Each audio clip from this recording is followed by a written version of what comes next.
জানিয়ে দিব আমাদের হাতে এসেছে বাংলাদেশের গুরুত্বপূর্ণ আপডেট সংবাদের শিরোনাম। শুরুতেই থাকছে ১৬ মাসে খুলনায় ৪৮টি খুন, নভেম্বরেই ৭। এবারে জানিয়ে দিব নোয়াখালীতে গভীর রাতে বিআরটিসির ২ বাসে আগুন। আরও থাকছে পাটগ্রাম সীমান্তে বিএসএফের গুলিতে প্রাণ গেল বাংলাদেশির।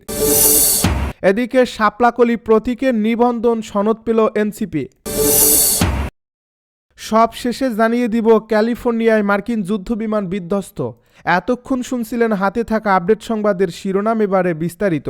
তবে তার আগে অনুরোধ রইল ভিডিওটিতে একটি লাইক এবং কমেন্ট করে জানিয়ে দিন ভিডিও সম্পর্কে আপনার মূল্যবান মতামত। আরও জানিয়ে দিন ভিডিওটি কোথা থেকে দেখছেন বা কোন জেলা থেকে দেখছেন। ১৬ মাসে খুলনায় ৪৮টি খুন, নভেম্বরেই ৭।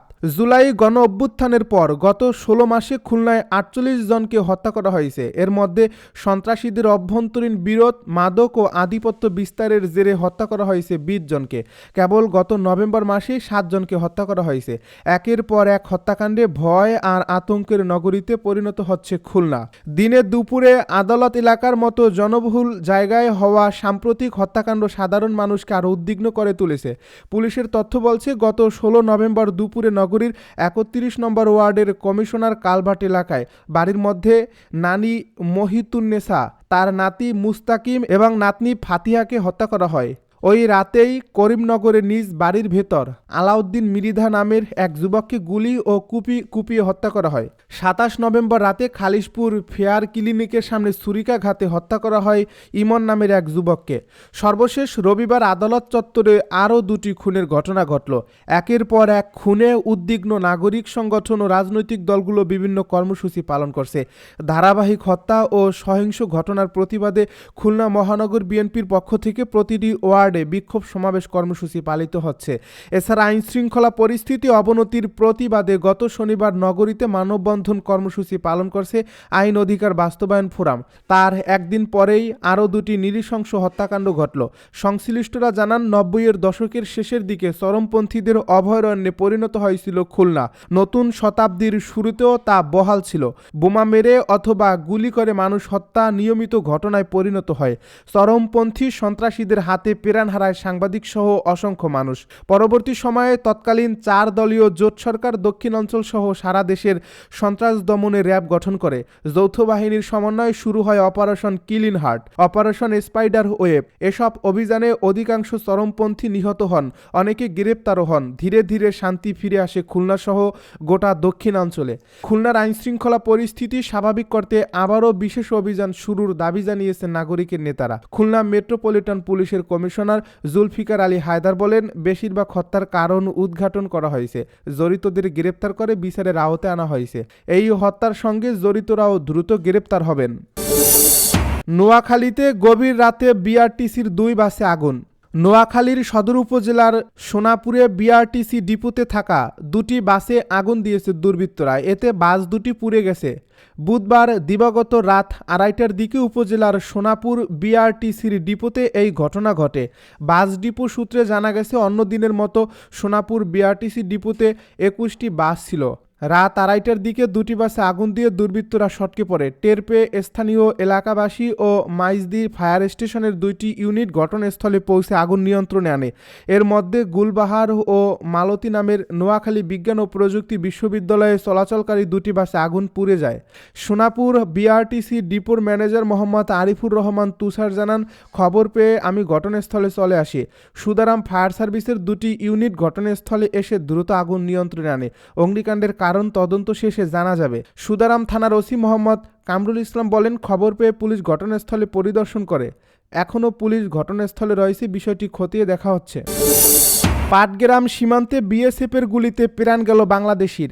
লালমনিরহাটের পাটগ্রামে ভারতীয় সীমান্তরক্ষী বাহিনী বিএসএফের গুলিতে সবুজ মিয়া নামের এক বাংলাদেশি যুবকের মৃত্যুর খবর পাওয়া গেছে। বৃহস্পতিবার ভোর রাতে উপজেলার জগৎবের ইউনিয়নের শমশেরনগর সীমান্তে এই ঘটনাটি ঘটছে। মৃত উপজেলার জগৎবের ইউনিয়নের ৫ নম্বর ওয়ার্ডের সিরাজুল ইসলামের ছেলে। বিজিবি ও এলাকাবাসী সূত্রে জানা যায়, সবুজ ও তার লোকজন আজ বৃহস্পতিবার ভোরে ভারত থেকে অবৈধভাবে গরু আনতে যান। এ সময় ভারতীয় সীমান্তের ৮৬৪ নম্বর মেইন পিলারের পাশে এর কাছে গেলে ভারতীয় চেনাকাটা ক্যাম্পের বিএসএফের সদস্যরা গুলি করেন। এতে গুলিবিদ্ধ হয় সবুজের মৃত্যু হয়। Patgram Shamshernagar BOP camp commander Kamal Uddin বলেন, একজন বাংলাদেশির মৃত্যুর খবর পাওয়া গেছে। বিএসএফকে প্রতিবাদ জানিয়ে চিঠি দেওয়া হয়েছে। পতাকা বৈঠকের জন্য বারবার যোগাযোগও করা হচ্ছে। শাপলাকলি প্রতীকে নিবন্ধন সনদ পেল এনসিপি। শাপলাকলি প্রতীকে নিবন্ধন সনদ পেল জাতীয় নাগরিক পার্টি। বুধবার বিকেলে রাজধানীর আগারগাঁও নির্বাচন ভবনে নির্বাচন কমিশন সচিবালয়ের জ্যেষ্ঠ সচিব আক্তার আহমেদের কাছ থেকে দলের পক্ষে এই সনদ গ্রহণ করেন এনসিপির আহ্বায়ক নাহিদ ইসলাম। এ সময় উপস্থিত ছিলেন মুখ্য সমন্বয়ক নাসির উদ্দিন পাটোয়ারি, যুগ্ম আহ্বায়ক খালেদ সাইফুল্লাহ এবং যুগ্ম সদস্য সচিব জহিরুল ইসলাম মুসা। এ সময় নির্বাচন ভবনে প্রধান নির্বাচন কমিশনারের সঙ্গে বৈঠক করেন নাহিদ। বৈঠকে নির্বাচন সংক্রান্ত আরপিও সংশোধনীকে সাধুবাদ জানান। একই সঙ্গে তিনি এই সংস্কার বাতিলে চাপ সৃষ্টি এবং আদালতের শরণাপন্ন হওয়ার তীব্র নিন্দা জানান। নিবন্ধনের শুরু থেকেই কেন্দ্রীয় ও তৃণমূল নেতারা অক্লান্ত পরিশ্রম করেছেন বলে জানান এনসিপির নেতা নাহিদ। নির্বাচন কমিশনের প্রতি কৃতজ্ঞতা প্রকাশ করে তিনি বলেন, অনেক চড়াই উতরাই পার হওয়ার পরে অবশেষে প্রতীক বরাদ্দ হয়েছে।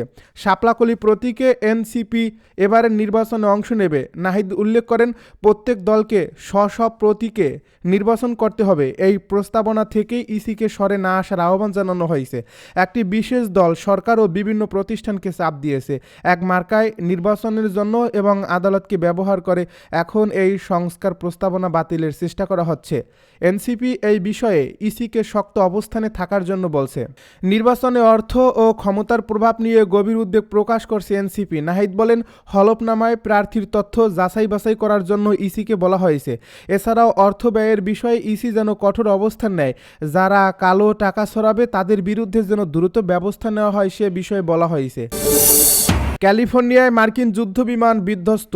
মার্কিন যুক্তরাষ্ট্রের ক্যালিফোর্নিয়ার সান বার্নার্ডিনো কাউন্টির ট্রোনা বিমানবন্দরের কাছে একটি যুদ্ধবিমান বিধ্বস্ত হয়েছে, তবে পাইলট নিরাপদে বের হয়ে আসতে সক্ষম হন বলে জানিয়েছে সামরিক বাহিনী। সান বার্নার্ডিনো কাউন্টি ফায়ার ডিপার্টমেন্টের তথ্যমতে এই পাইলটকে হাসপাতালে নেওয়া হয়েছে এবং তার আঘাত আশঙ্কাজনক নয়। নেলিস এয়ারফোর্স বেসের এক বিবৃতিতে জানানো হয়, বুধবার সকাল 10:45 দিকে প্রশিক্ষণ মিশন চলাকালে ক্যালিফোর্নিয়ার নিয়ন্ত্রিত আকাশসীমার মধ্যে F-16C ফাইটিং ফ্যালকন জেটটি বিধ্বস্ত হয়। ফায়ার ডিপার্টমেন্ট জানায়, ট্রোনা নামের আনঅর্গানাইজড এক কমিটির কাছে, যা লস অ্যাঞ্জেলেসের প্রায় 180 মাইল উত্তরে মোহাবি মরুভূমিতে অবস্থিত। এর আগে 2022 সালে ট্রেনারের কাছে নৌবাহিনীর একটি F/A-18E সুপার হর্নেট বিধ্বস্ত হয়ে পাইলট নিহত হয়। বুধবারের এই দুর্ঘটনা কিভাবে ঘটছে তা তদন্ত করে দেখা হচ্ছে এবং অতিরিক্ত তথ্য 57তম উইং পাবলিক অ্যাফেয়ার্স অফিস থেকে জানানো হবে বলে বিমান বাহিনী জানিয়েছে।